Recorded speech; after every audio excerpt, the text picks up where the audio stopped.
Hai, Assalamualaikum. Apa khabar semua? Saya harap korang semua sihat dan bahagia-bahagia selalu. Kembali lagi bersama saya AA berbagi info dan kisah menarik. Oh, sebelum tu jangan lupa tekan tombol subscribe, tekan loncengnya juga. Okey. Video kes kita pada kali ni, saya nak ceritakan tentang seorang wanita ni, ataupun boleh kata seorang perempuan ni lah kot. Dia, seorang yang sangat-sangat suka manipulate orang lain. Biasa kita dengar kan, dia akan buat apa je yang dia nak dan tak fikir dah akibat yang dia akan tanggung lepas ni. Janji apa yang dia nak tu, dia dapat. Dah tu dia digambarkan sebagai seorang yang hati kering, tak pedulikan orang. Dalam berhubungan pula, dia yang dominan. Lepas tu hubungan dia memang toksik habis lah. Yang paling tak boleh belah kat sini, dia dengan suami dia boleh pergi buat perjanjian darah pada hari perkahwinan diorang tau. Dan perjanjiannya pula memang pelik lah. Sebab isi perjanjiannya tu, kalau antara salah seorang antara kita curang, orang yang dicurangi tu kena pergi bunuh orang ketiga. Kan pelik tu. Pada hari bahagia tau, tapi diorang boleh buat perjanjian untuk membunuh orang. Wow, memang wow lah pasangan ni. So, tak payah nak lengahkan masa. Dah sedia? Jom, kita mula. Okey, perempuan yang kita masukkan tu adalah Kelly Cochran. Kelly Cochran dilahirkan pada 5 Jun 1982, yang mana dia membesar di Hobart, Indiana. Dan pada masa itu dia tinggal dengan mak dan juga ayah dia, Tim dan juga Melanie. Dah tu dia ada 2 orang lagi adik bawah pada dia yang tinggal sama-sama dengan mereka lah. Jadi Kelly, dia digambarkan sebagai seorang anak yang membesar dengan penuh masalah. Ya, dia suka sangat buat masalah, bawa masalah tau. Mak Kelly sendiri pun memang susah sangat lah nak jaga si Kelly ni. Yelah, nasihat tak menjadi, marah kang, kata tak sayang pula. Dan mak Kelly sendiri gambarkan Kelly ni sebagai seorang yang tak boleh nak bawa bincang, tak dengar cakap. Dah tu suka sangat memberontak. Daripada kecil lagi suka memberontak tau. Dia boleh kata seseorang yang tak boleh nak diajar tau.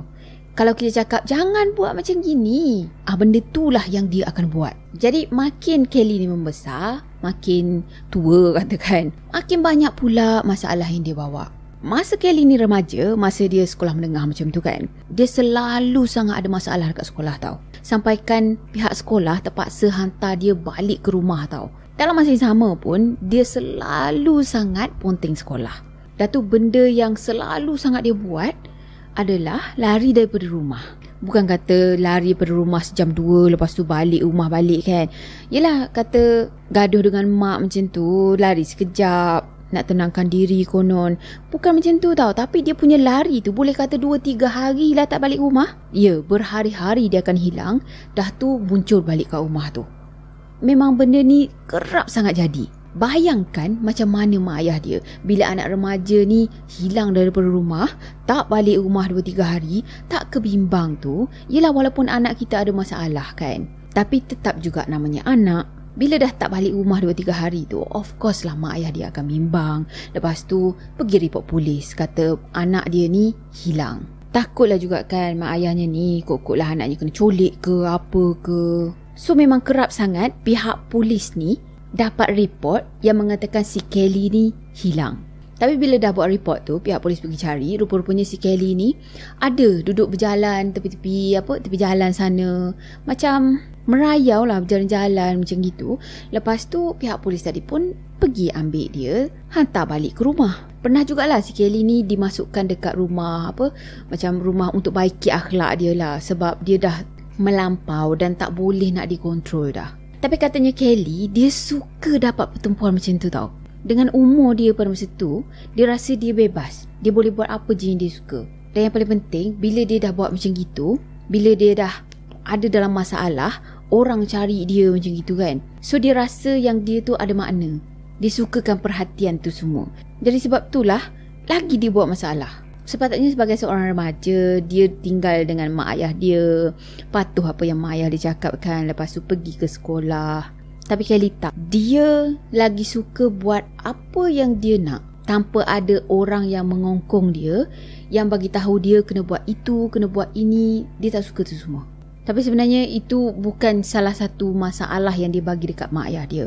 Masalah yang paling besar yang dia bagi dekat mak ayah dia sekarang ni adalah dia terlibat dengan dadah. Ya, dia suka sangat buat eksperimen atas diri dia sendiri. Sebenarnya yelah, kalau remaja ni kan, kalau ada benda baru je mesti nak try macam tu kan. Ya, dia pun sama, dia suka try benda-benda yang baru. So, masa dia remaja tu, dia dah terlibat dengan dadah dah, dia terlibat dengan alkohol dah, dan mulalah dia bereksperimen.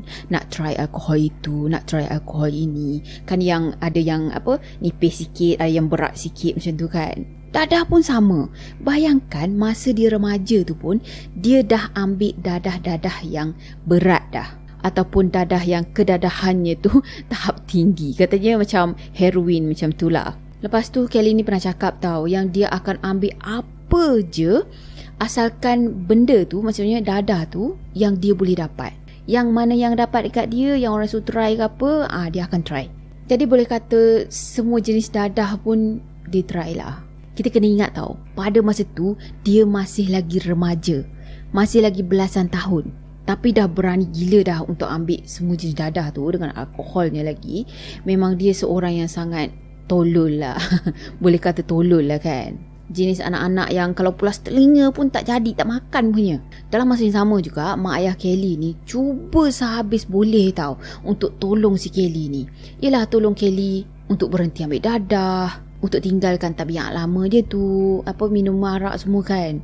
Tapi Kelly, dia tak boleh tau. Kita dah tahu kan, dia tak boleh orang mengarah-ngarah dia ni. Dia memang tak bagi kerjasama langsung. Dan dia sendiri pun tak nak untuk berhenti ambil semua benda tu. Jadi macam saya cakap tadi lah, Kelly ni seorang yang sangat pandai dalam mempengaruhi orang lain. Dan dia juga selalu sangat menipu tau. Sampaikan mak dengan ayah dia dah tak percaya dah apa pun yang keluar daripada mulut dia tu. Sebab masa remaja tu, bila mak ayah dia tegur dia, tanyakan dia dah berhenti ke ambil dadah kan. Lepas tu dia akan cakap, oh dia dah berhenti dah ambil dadah, dia dah okey sekarang. Dia memang tak ambil langsung dah benda-benda tu semua, tapi sebenarnya dia ambil lagi. Macam bagi janji-janji palsu macam tu lah. Bayangkan, memang biasa sangat bila dia orang semua duduk dekat meja makan tu kan. Lepas tu dia orang nak makan malam macam gitu, dan Kelly pada masa tu tengah lalok. Boleh kata lalok lah. Bila dah ambil barang tu dan tengah berkhayal-khayal macam gitu, duduk dekat meja makan, tapi keadaannya tu dalam terhuyung hayang. Tak ke mak dengan ayah dia ni tahu yang kata dia tu masih lagi ambil benda-benda tu semua kan. Pernah tahu masa dia tu huyung hayang dekat meja makan sana, dan muka dia ni terhantuk dekat meja makan sana sebab dah lalok sangat dah. Saya harap betul lah perkataan saya lalok tu kan. Bila dah khayal sangat sampaikan masuk ke dunia sendiri, itu panggil lalok kan. Okey, sambung. Sampaikan maknya Kelly ni, Melanie tadi kan, dia dah tak sanggup lagi dah nak hadap anak remaja dia yang berperangai macam gini. Orang cakap berhenti, jangan ambil lagi dadah tu, tapi tak dengar juga. Tapi itulah, bila dah ambil je benda tu, benda haram tu, benda haram, of course lah susah juga kan untuk berhenti. Daripada yang saya dengar macam gitulah. Cuma mak Kelly pada masa tu, dia tak nak lah Kelly ni tunjukkan perangai yang tak baik pada dua lagi orang anak-anak dia. Kan Kelly ni ada dua orang lagi adik bawah pada dia kan. So kalau mak Kelly tak lakukan sesuatu, kemungkinan anak-anak dia yang kecil-kecil lagi ni terpengaruh dengan akak dia yang macam gitu. Jadi bila Kelly dah berumur 18 tahun je, mak dia cakap apa? Okey, kau dah cukup umur, kau pergi bungkus semua baju kau, keluar daripada rumah ni. Pergilah cari mana-mana tempat yang kau boleh tinggal, kau tinggal kat sana. Cari makan sendiri, uruskan diri kau sendiri, dan kau boleh balik ke rumah ni bila kau dah tinggalkan dadah. Itulah, maknya pun dah tak tahan sangat dah. Tapi hebat jugalah Kelly ni, sebab pada masa tu dia dah tak tinggal kat rumah dah. Dia ada masalah dengan dadah lagi kan. Tapi dia berjaya untuk masuk ke college dan juga dapat degree tau. Cuma pelik jugalah dia orang punya sistem ni. Takkanlah dia orang tak check sama ada orang tu ada ambil dadah atau tak, ke memang dibolehkan kat sana. Macam pelik kan. Dia boleh kata agak bijak pandai jugalah dalam akademik ni. orang yang sangat berbakat macam tu kan. Otak dia ni tak payah nak study pun, sekali je dia baca ataupun sekali je dia dengar apa yang cikgu cakap dekat depan tu, dia akan ingat. So jenis orang yang tak payah nak cuba sedaya upaya tapi tetap juga dapat hasil yang sangat cemerlang. Faham tak orang macam itu? Geram betul lah kan. Kita ni bukan main lagi, nak kena usaha sebaik mungkin barulah berjaya. Tapi dia, jadi Kelly boleh kata dia antara salah seorang yang bijak pandai dekat dalam kelas tu. Biasanya dia akan ada pada nombor-nombor yang teratas lah. Bayangkan dia habis sekolah menengah hari tu pun dengan cemerlang tau. Jadi bila dah masuk college tadi, katanya dia belajar dekat Purdue University. Dan masa dia dekat university tu, dia ambil degree dalam psikologi dan juga sosiologi. Katanya minornya pula dalam forensik. Dan bidang yang dia ambil ni sangat-sangat penting untuk kes dia kali ni. Sekali fikir, rasanya dia ambil degree dalam bidang forensik, dalam bidang psikologi ni semua pun bukan satu kebetulan tau. Tapi memang dia dah aim dah. Dia memang nak bidang tu supaya senang sikit hidup dia nanti. Yelah, biasa kalau kita nak pilih bidang ni, kita mesti fikir kerja apa je yang akan nak kerja nanti. Senang ke nak dapat kerja tu, macam gitu kan. Tapi dia ni, ramai yang percaya dia ambil degree dalam psikologi sebab dia boleh belajar senang sikit. Dia nak jadi seseorang yang manipulate orang lain dengan lebih bagus lagi. So ramai yang percaya itu sebab dia ambil bidang psikologi tu tau. So minor yang dia ambil untuk degree dia tu adalah forensik. Orang yang belajar forensik ni, dia akan belajar tentang tempat kejadian. Lepas tu bukti-bukti yang terkait dengan satu-satu kes. Macam mana bukti tu boleh dihapuskan. Semua benda tu dia akan belajar tau. Jadi rasanya kalau dia ambil psikologi tadi untuk manipulate orang lain, itu tak membantu sangat kot. Kalau betul dia tak pandai pun nak manipulate orang lain tu kan. Maksudnya dia sendiri yang sangat pandai manipulate orang lain, ataupun memang dah perangai dia lah. Suka menipu, suka putar belit alam semua. Bila dia buka mulut je, semua orang akan percaya. Tapi forensik memang betul nak kena pergi belajar dalam kelas, nak kena tahu cara-caranya macam mana kan. Jadi mungkin ambil minor degree dalam forensik tu membantu dia dalam buat kerja-kerja jahat untuk kes ni. So masa Kelly dekat college sana, sebenarnya pada masa yang sama juga, maknya Kelly ni minta Kelly supaya balik ke rumah, tinggal dengan dia balik. Sebab katanya nenek Kelly baru je meninggal dunia pada masa tu dan mak dia ni macam agak terkesan lah. So mak Kelly agak struggle pada masa tu. Dia bersedih dengan kehilangan mak kandung dia kan. So dia sendiri pun sebagai seorang mak, mungkin dia fikir panjang. Yelah, jahat macam mana sekalipun, Kelly tu tetap juga anak dia, darah daging dia. Jadi pada masa tu mak dia fikir dia nak luangkan lebih lagi masa dengan anak-anak dia. Dia nak hargai orang yang ada dekat sekitar dia. Tak nak dah gaduh-gaduh dengan Kelly lagi sampaikan Kelly tak boleh nak balik rumah semua kan. So mak Kelly ni nak diorang sekeluarga hidup dalam satu keluarga balik. Ya, dia nak Kelly balik rumah dan tinggal dengan dia. Tapi Kelly, dia kena fikir panjang sikit. Yelah, dia kena fikir kalau dah balik rumah tinggal dengan mak dia, macam mana nak ambil barang nanti kan? Susah lah macam ni. So Kelly ni macam berkira-kira tau. Dia fikir apa kebaikan kalau dipindah balik dengan mak dia. Jenis orang berkira macam mana kan, kalau aku dah tolong kau, apa yang aku akan dapat. So dalam dia duduk berfikir tu, buat pertimbangan kononnya, patut ke aku pindah dan duduk dengan mak aku balik macam tu kan. Dia pun terfikirlah satu idea. Dia cakap dengan mak dia, okey, boleh, tapi dengan satu syarat.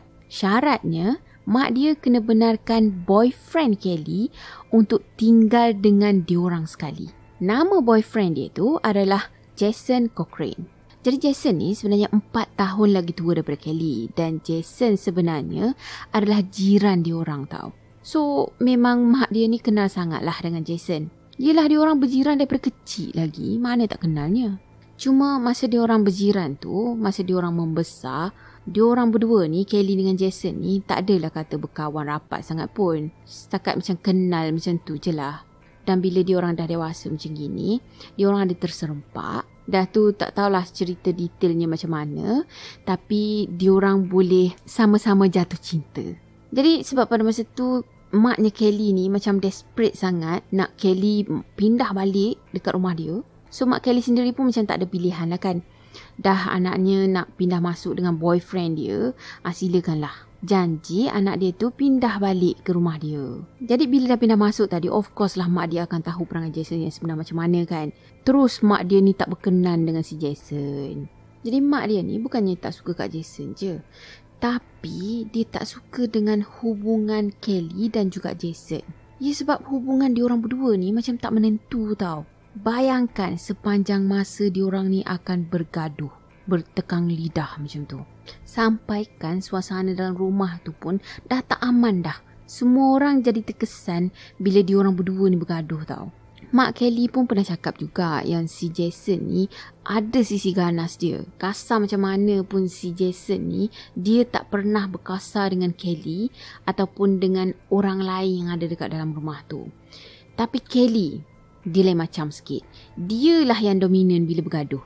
Katanya kalau Jason dengan Kelly ni bergaduh, memang Kelly lah yang akan agresif. Dan si Jason ni dia macam senyap sikit. Yang peliknya, Jason ni akan ikut je tau dengan apa yang si Kelly ni nak. Bagus betul lah. So mak Kelly dia cuba tau untuk nasihatkan Kelly, untuk macam bagi kesedaran lah dekat Kelly ni yang kata dia dengan Jason ni tak sesuai. Ramai yang kenal dia orang berdua ni kata dia orang berdua memang tak sesuai.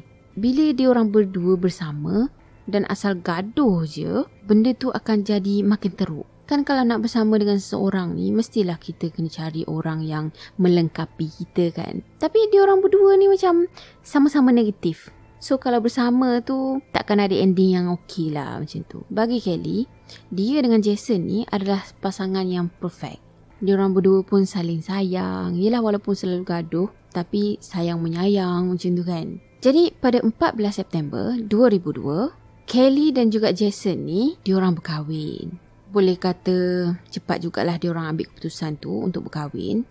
Dan sebab hubungan diorang ni memang semua orang tahu toksik sangat, sampaikan pada hari perkahwinan dia tu, diorang berdua ni boleh pergi buat satu perjanjian yang tak masuk akal. Bukannya perjanjian untuk hidup semati ataupun menyayangi seumur hidup macam tu kan. Jadi pada hari perkahwinan dia tu, macam perkahwinan yang lain, normal je sebenarnya. Diorang perkahwin dekat church, lepas tu ahli family dia pun datang, kawan-kawan datang. Jadi boleh kata perkahwinan diorang berdua ni berjalan dengan lancar pada hari tu. Katanya pada petang tu, beberapa jam sebelum diorang ni berkahwin, sebelum kalau kita akan nikah lah kan, kalau dia dipanggil vow ataupun bersumpah untuk hidup semati macam tu.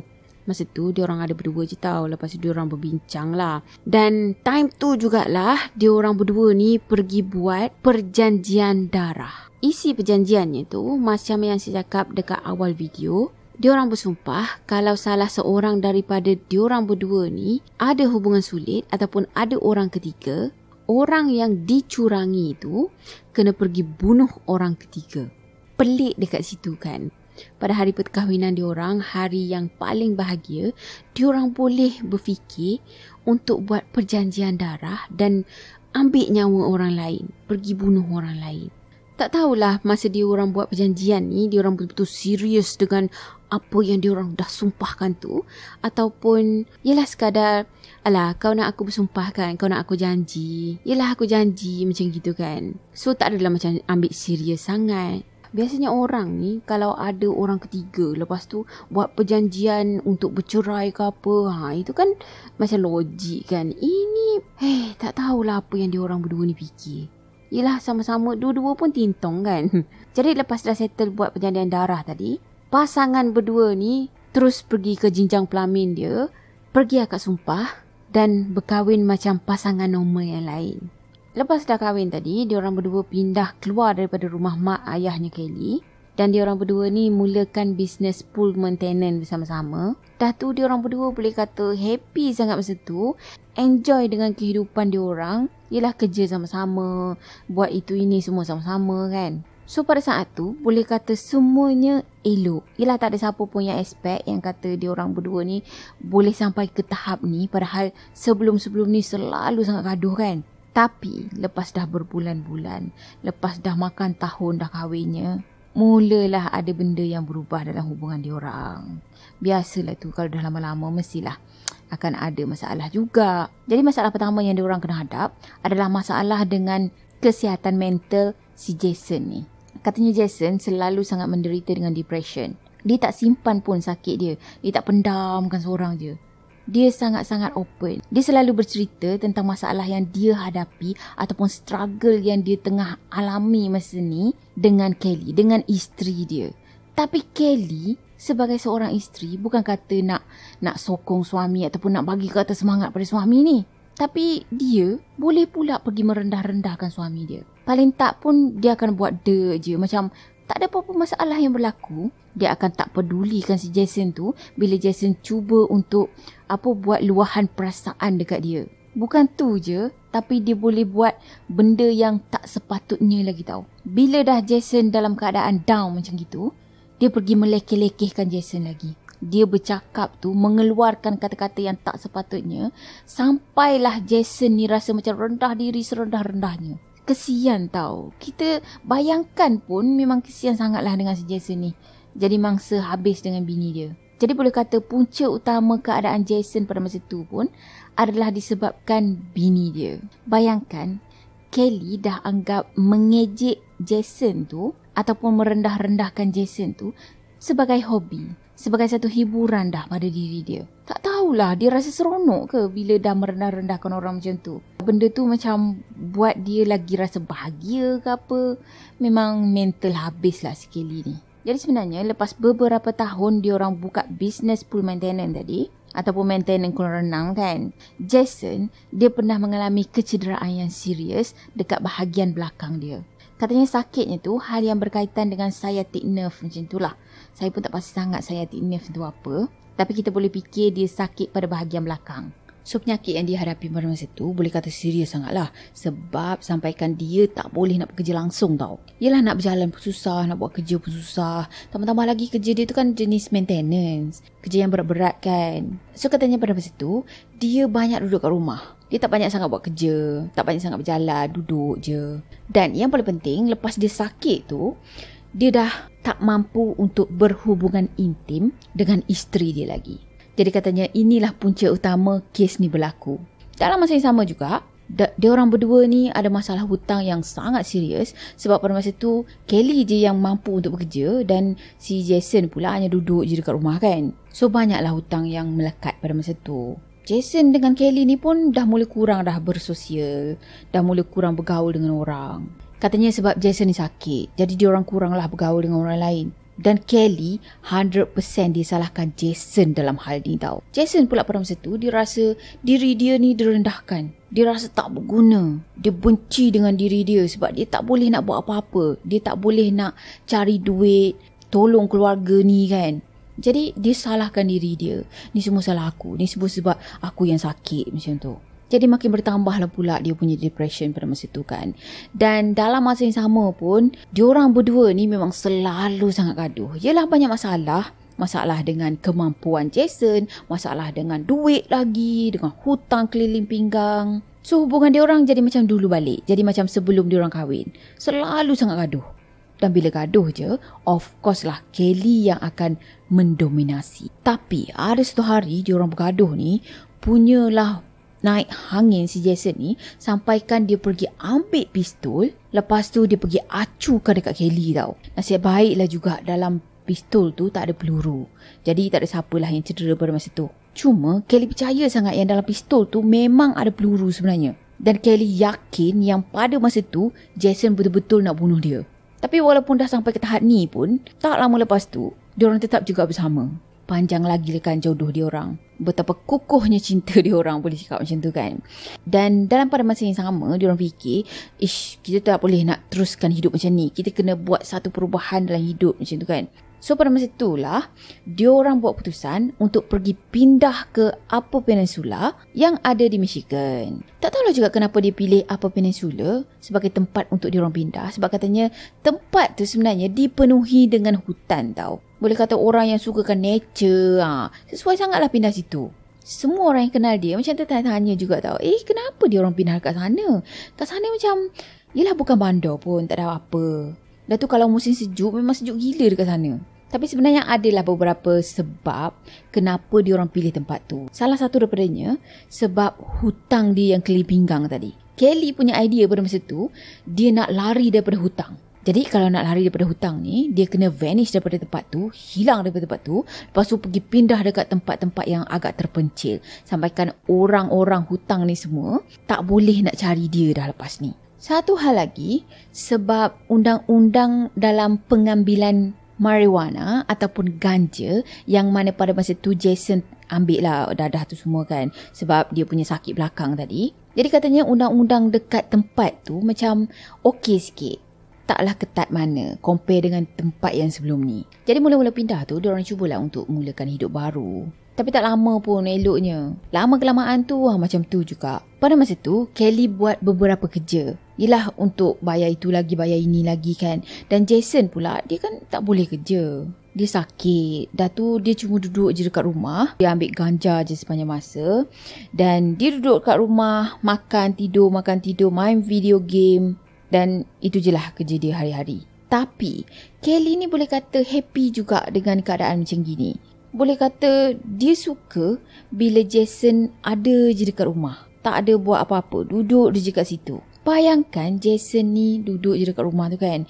Lepas tu dia dah boleh kata tersisih dah. Dia sendiri rasa sunyi. Yelah, isteri dia pergi buat kerja, 2-3 kerja dalam satu hari kan. Dah pukul berapa dah baliknya.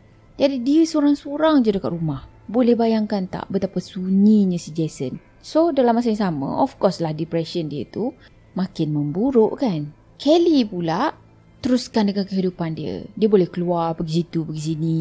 Happy-happy, bergembira kan. Dah tu dia tinggalkan je si Jason ni duduk dekat rumah sorang-sorang. Dalam masa yang sama juga, si Kelly ni punya laku asam. Dia tak habis-habis lagi tahu manipulate Jason ni. Dah tu dia merendah-rendahkan Jason. Sampaikan Kelly ni buat Jason tu rasa yang dia ni tak berguna sebab tak boleh nak buat apa-apa melainkan duduk je dekat rumah tu. Tak tahulah apa yang Jason fikir pada masa tu. Tapi si Kelly ni nampak sangat dah dia memang tak suka kalau ada dekat dengan Jason. Dia tak suka nak teman Jason dekat rumah, nak habiskan masa dengan Jason ni. Tapi Jason tetap juga tunggu si Kelly ni tau. Dan bila si Kelly ni perlukan Jason, dia ada untuk si Kelly.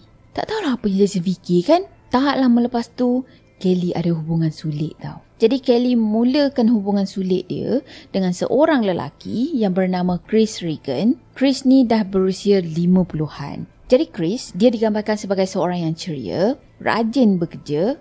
Dan sebelum ni pun dia pernah berkahwin selama 28 tahun.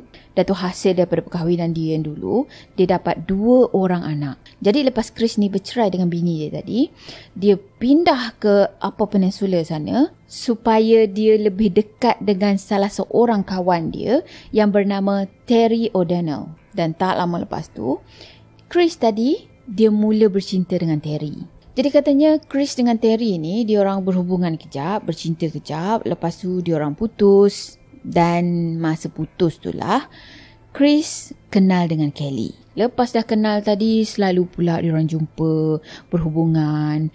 Dan yelah, diorang mula bercinta. So katanya pada masa tu diorang dating tapi diorang keep low profile dan diorang rahsiakan hubungan diorang berdua ni. Yelah, yang seorang tu bini orang kan. Tapi katanya walaupun diorang bersama macam gitu sekalipun, tiap-tiap hari Kelly akan balik ke rumah dia dan berlakon macam tak ada apa-apa pun yang berlaku.